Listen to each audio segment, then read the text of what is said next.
opwekking, voor de herleving. De eerste, de tegenwoordigheid, de nabijheid, de volheid van de Heilige Geest. Hij zal kracht ontvangen als de Heilige Geest over u komt. Als de Heilige Geest over u is uitgestort. En daarom moet er heel veel gebeden worden. Voor de kinderen Gods, voor de kinderen.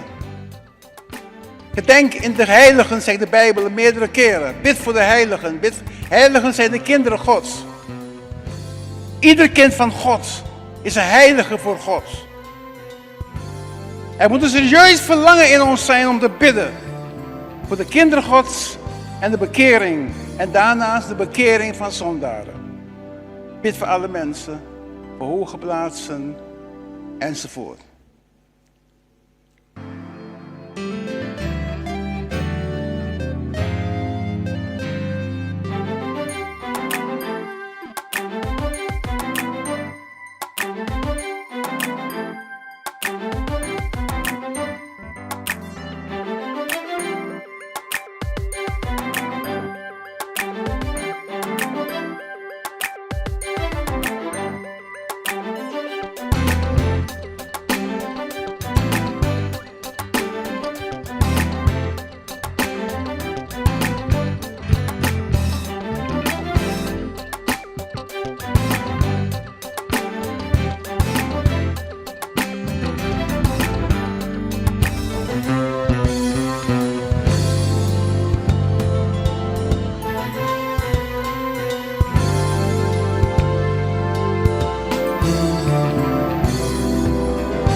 Jezus, Jezus, u bent meer dan genoeg. Jezus, u bent meer dan genoeg. Jezus, u bent meer dan genoeg. You are my champion. Giants fall when you stand undefeated. Every battle you've won, I am who you say I am. You crown me with confidence. I am seated in the heavenly place, undefeated, with the one who has conquered it all. Yes, I've tried so hard to see it. It took me so long to believe it, that you choose someone like me to carry your victory. Perfection could never earn this. You gave what we don't deserve, and you take the broken things and raise them to glory, God. You are my champion. Giants fall when you stand undefeated. Every battle you've won, I am who you say I am. You crown me with confidence. I am seated in the heavenly place, undefeated, with the one who has conquered it all. Hey, now I can finally see it. It took me so long to receive it. Oh God, oh God, oh God, one more time. Oh, now I can finally see it. You're teaching me how to receive it. So let all the striving cease. This is my victory. This is my victory. You are my champion. You are my champion. Giants fall when you stand undefeated. Every battle you won, I am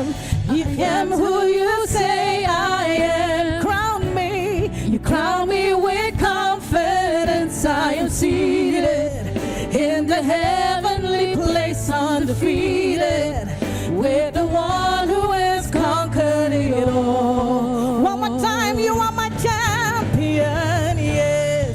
You are my champion. Is hij ook uw kampioen? Yes. Giants fall when you stand on the feet. Yes.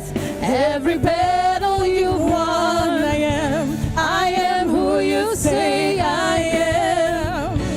You crown me with confidence. I am seated in the heavenly place, undefeated, with the one who has conquered it all. He has conquered it all. He has conquered it all. Yes, he did. Uw zorgen, alle problemen, alles waar we doorheen trekken. He has conquered it all, yes. He has conquered it all, yeah.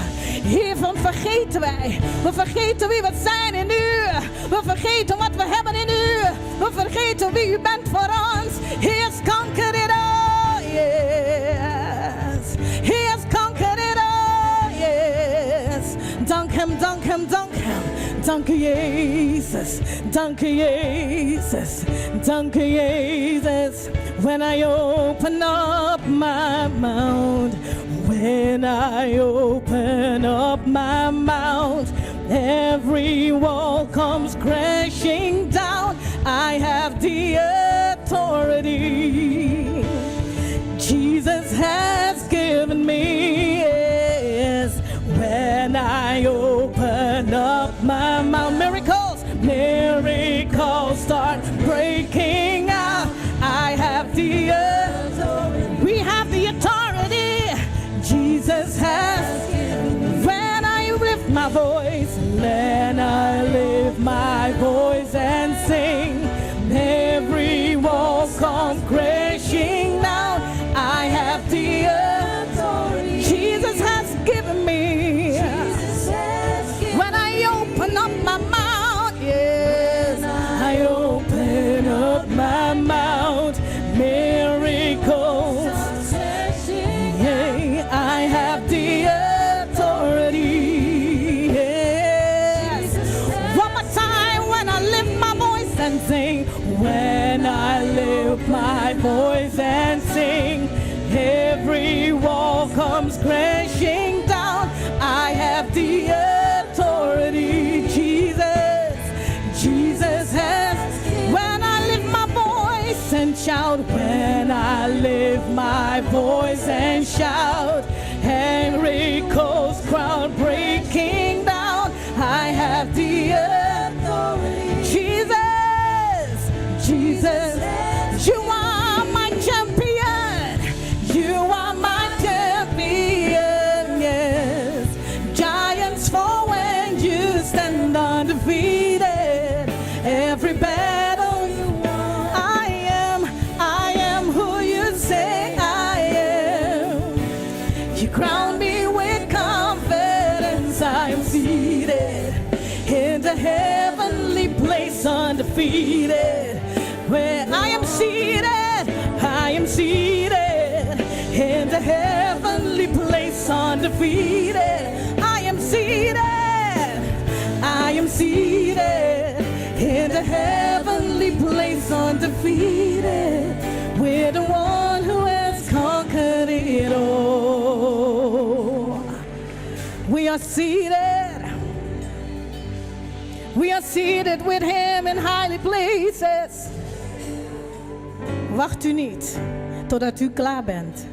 Wacht u niet totdat u die standaard van de wereld heeft bereikt. God ziet verder dan dat. In welke situatie u ook bent, op dat moment bent u een zegen voor anderen. U gaat er nog doorheen, maar u bent al een zegen voor hem. Yes? Wacht niet op hier, oké, en nu ziet het er goed uit. De wereld vindt dat het er goed uitziet. Broeders en zusters vinden dat het er goed uitziet, maar de Vader ziet iets anders.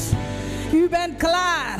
U bent klaar om door de Heilige Geest te bewegen. Een zegen te zijn, een licht te zijn, een overwinnaar te zijn. Ondanks u het niet ziet, bent u het.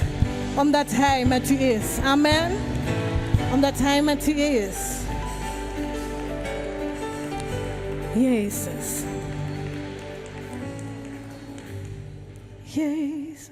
Champion. Giant. Jesaja hoofdstuk 32, vers 15.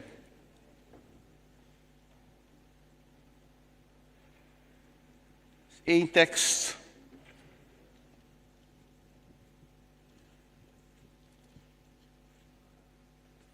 Vers 15. Totdat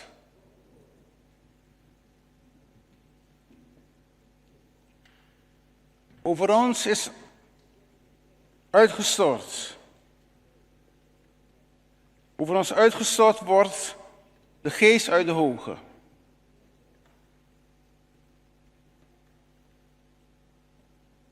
Totdat over ons uitgestort wordt de geest uit de hoge. Is een andere, amen, dat is zo ver voorlopig. Is een andere uitstorting dan die uitstorting die we hebben meegemaakt op Pinksterdag. Toen de Heilige Geest werd uitgestort daar in Jeruzalem. Toen die 120 gelovigen werden aangedaan met kracht uit de hoge. En we spreken daar over de geboorte van de gemeente.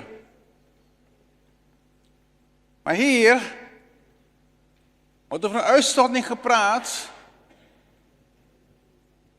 Over een volk dat in geestelijke problemen verkeert.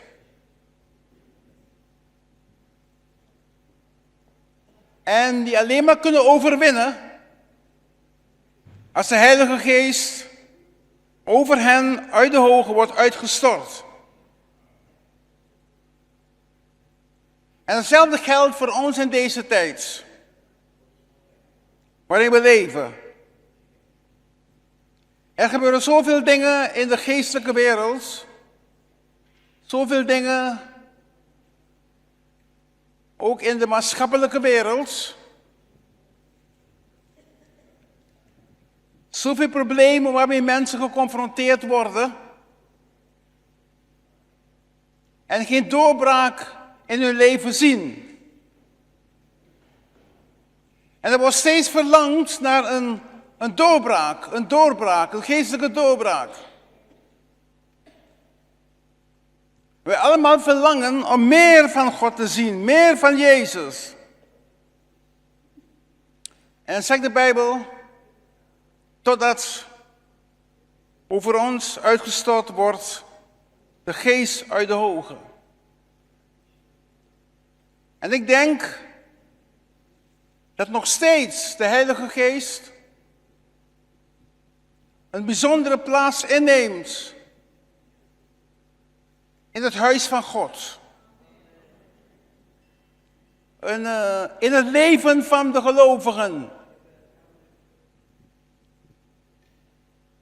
Want Hij is het middelpunt. Wat de Openbaringen staat. Laten wij horen wat de Geest tot de gemeente zegt. En dat geeft ons troost, die tekst.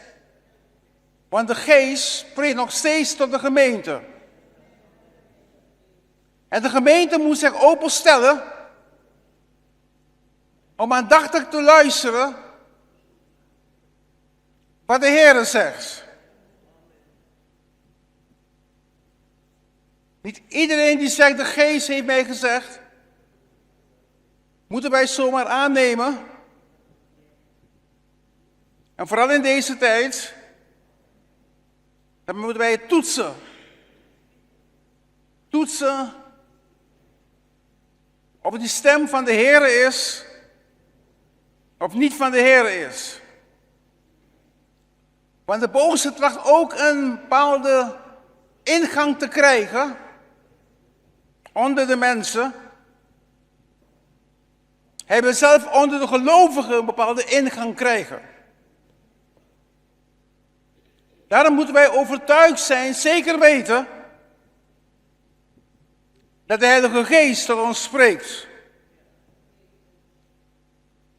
Want als Hij over ons is uitgestort, er staat totdat, dan gaan dingen om ons heen veranderen. Niets blijft meer dezelfde. Toen de Geest van God was uitgestort op de Pinksterdag, Handelingen 2, was er een grote verandering onder de mensen. De volgelingen van de Heer begonnen in andere tongen te spreken. Hun prediking kreeg bijzondere impact, invloed. Petrus predikte en 3000 mensen kwamen tot bekering. Het was een grote verandering, want die mensen tot bekering kwamen, waren niet gewoon mensen die wij tegenwoordig zien om ons heen in de kerk, die bij een oproep naar voren komen. Want het waren mensen die Christus verworpen hadden. Die daarvoor nog geroepen hadden, kruisig hem, weg met hem. Maar toen de Heilige Geest kwam, werd alles anders. En als alles anders wordt, dat zegt mij de Heilige Geest, is er. Als dingen dezelfde blijven, niet veranderen, er geen vele bekeringen zijn enzovoort, de kerk leeg is, dan moeten we ons afvragen, Heere, bent u er?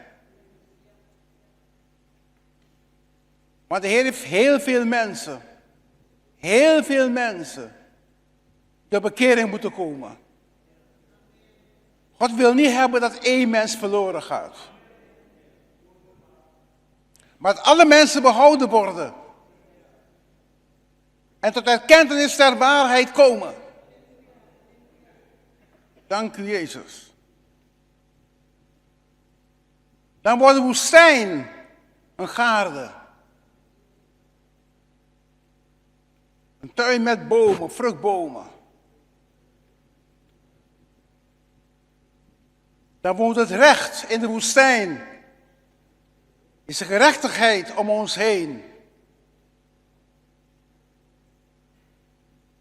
En de uitwerking van gerechtigheid is rust.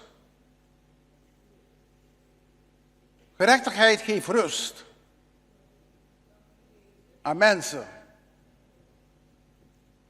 Als je onrechtvaardig bent en leugens verkondigt, dan kan je nooit rustig zijn. Maar de uitwerking der gerechtigheid is rust en veiligheid. En daarom ik denk dat meer dan ooit de tijd is aangebroken en de Heilige Geest de ruimte krijgt. Als Gods Geest hier de ruimte krijgt, zullen we bidden. Sommigen zeggen tot je ons wee. Maar niets verandert. We hebben Gods Geest nodig. We hebben die aanraking met de Heilige Geest nodig. We hebben nodig dat God zijn plan in ons leven volbrengt. Op een heel bijzondere wijze. Daar moeten we beginnen om ons hart te openen. Maar deze tijd hebben we het nodig. Ik ben zeer ongerust dat er zoveel lege plekken zijn in de kerk.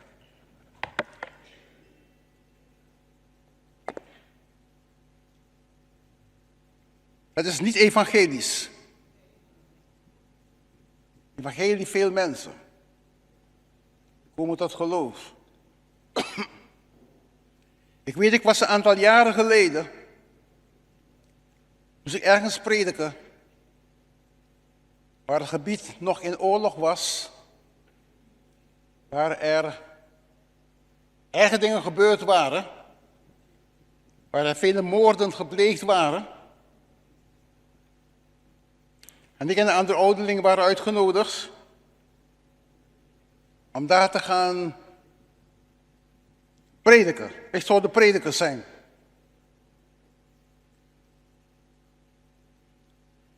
En het was een hele tour. Ik kwam het vliegveld aan en onze gastheer had apparatuur gekocht, meegenomen. En hij zei aan de persoon die het inklaarde om te verschepen met hetzelfde vliegtuig, zei hij, let er goed op, het zijn dure spullen. Moest je niet gezegd hebben, maar hij heeft de spullen nooit meer gezien.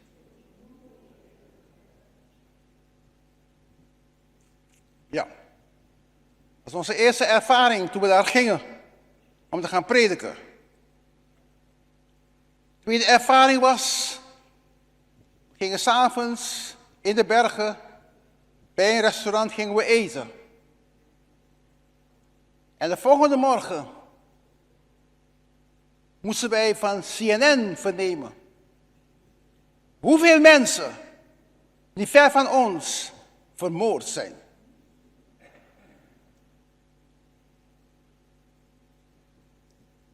Toen we in ons hotel terugkwamen, zaten we CNN op. En een van de mensen zei tegen me, heb je gelezen, heb je gehoord van CNN? Wat daar gebeurd is waar we waren. Maar kijk, we gingen daar met een missie. En de Heer had ons beschermd. Door zijn liefde. Dat was nog niet klaar met de strijd die vooraf ging aan de geestelijke doorbraak. Want de vijand is een leugenaar. Hij is veel harder. Toen we terugkwamen, werden alle kinderen Gods ook zo volhardend waren. En niet zo gemakkelijk opgeven, doorzetters waren. Oké, niet alleen met de voeten stampen, maar echt in hun hart doorzetters zijn. Ja, mooi. En we kwamen terug. En het hotel waar we waren, was het enige goede hotel in die stad. Novotel was vol met mensen.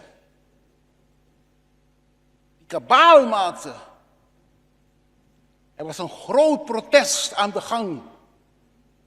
We konden ons moeilijk naar onze kamer begeven. Maar we dachten, ja, het is gewoonte.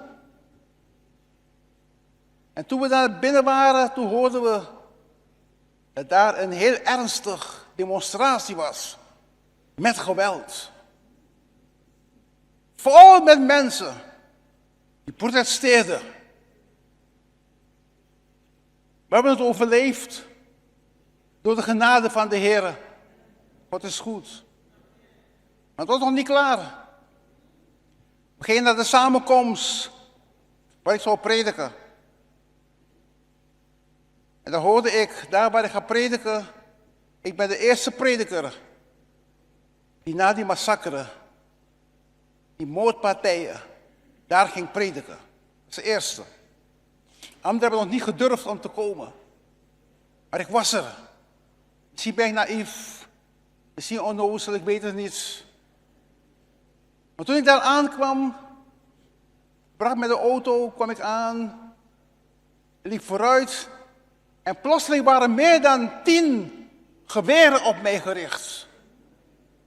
Soldaten omringden me. En die wilden me niet door laten gaan. Ik verstond hun taal niet. Ik werd niet bang. Ik dacht, ja, ze doen hun werk. Ze zijn beveiligers. Maar ze waren heel dreigend. Als volgende strijd die er kwam. Om te gaan prediken. En nog was ik vastbesloten om te prediken. Toen kwam iemand aan en die sprak, nee, hij hoort bij ons. En toen mocht ik doorgaan. Zonder excuus aan te bieden, mocht ik doorgaan. Ik kwam toen te zitten. Ergens, was buiten was het, er waren heel wat mensen aanwezig. Heb ik te zitten. En ik werd geplaatst naast een belangrijke minister. Die ook bedreigd werd, die omringd was. Er waren heel veel soldaten daar ook van de Verenigde Naties die hem beveiligden. Maar ik mocht naast hem zitten. En al mijn begeleiders, en het waren er vele, die gingen ergens anders zitten. Niet in mij naast die man zitten, maar die man was een doelwit voor mensen die hem wilden vermoorden. En ze hebben gedacht, als we snel die daar plaatsen, dan zal hij veilig zijn. Maar ja, ik ben geen Jezus. En ik ging naast hem zitten. En we begonnen te praten en te praten. En de dienst zou gaan beginnen. En voor hij begon, zei hij tegen mij: Pastor, ik in het Engels. Bij zijn landspraak was het Frans, maar ik kon in Engels ook praten. Hij stelde zich voor aan mij, we begonnen te babbelen met de minister. De tweede man van het land was hij toen. En ga je voor me bidden straks? Ik wil president worden. Als je me zegent, ga je de verkiezingen winnen. Ik zei, is oké. Ik zei, is goed. Ik hoor dat ik een land, is een heel arm land, waar veel arme mensen zijn. Ik wil voor je bidden, zeg ik onbevreesd, onder één voorwaarde, dat als ik bid, gaat God het gebed verhoren. Je gaat gekozen worden. Maar moet je één ding beloven, anders gaat het niet door, het bidden, dat je voor de arme mensen van je land gaat zorgen. Toen beloofde hij me plechtig, ik ga mijn best doen om voor de arme mensen te zorgen. Toen zei hij, na de dienst ga ik voor je bidden. En ik ging naar de samenkomst. En tot mijn schrik waren er 10.000 mensen. Voor het eerst daar. Die waren gekomen. Zie de Heilige Geest. De duivel dacht dit alles te weerhouden. Maar de Heilige Geest. We hebben dat mensen verloren gaan. Hij heeft die mensen van die stad geleid naar de samenkomst. Er was geen propaganda voor gemaakt. Het was te gevaarlijk om dat te doen. Maar 10.000 mensen kwamen. En de geest kwam over mij. En ik begon te prediken het evangelie. En toen ik klaar was, deed ik een oproep. En ik zei aan die militairen, die waren honderden militairen met hun karabijnen stonden naar mij te luisteren. Honderden militairen. Jonge kerels, zeg. Jongens uit Zuid-Afrika, jongens uit Congo, jongens uit andere delen van Afrika, die bij de Verenigde Naties werkten, waren erbij. Toen zei ik aan hen, luister jongens, jullie gaan mij niet imponeren door jullie wapens. Ik heb ze openlijk gezegd. Ik heb gezegd tegen ze, dat gaat niet gebeuren. En jullie wapens kunnen geen vrede brengen. Daarom geloof ik niet in oorlogen. Ik geloof niet in oorlogen. Jullie wapens kunnen geen vrede brengen. De enige die vrede kan brengen over jullie land enzovoort, is de Heilige Geest, is Jezus. Wat jullie moeten doen, jullie moeten Jezus aannemen. En ga niet meer geloven. Honderden, misschien meer dan 1000 mensen, alle militairen, met hun karabijn in de hand, knielen